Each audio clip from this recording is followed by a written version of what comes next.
Uşaqlarda özgüvənin fundamenti 7 yaşa qədər qoyulur, sonra 10 üzərindən yeni versiyalar, yeni rənglər artaraq gedir. Amma fundamental oturum 7 yaşa qədər olur.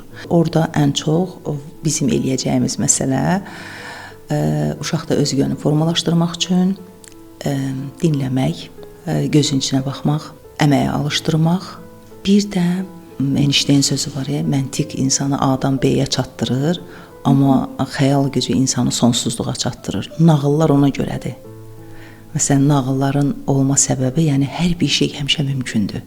İstər zarafatla olsun, istər ciddiliklə olsun. Uşaqda fantaziyanı açıq saxlamaq lazımdır. Onu məntiqi, həyatın reallığı dediyimiz anlayışlarına 7 yaşa qədər uşaq formalaşa bilməz. Məsələn, deyirlər ki, indi 7 yaşa qədər uşağa yox öyrədirlər ki, gələcəkdə olmayanda adaptasiya ola bilsin.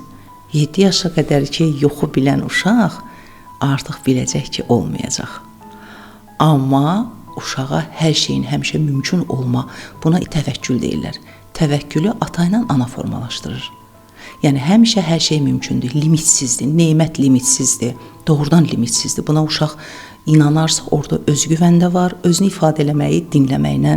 Məsələn, o nə danışsın, valideyn onun gözünün içinə baxaraq, onda özgüvəni formalaşdıra bilir. O uşaq dərsi də yaxşı danışır, ünsiyyətdə olanda da qəşəng danışır, çünki ona məhəbbətlə baxan valideyn olub.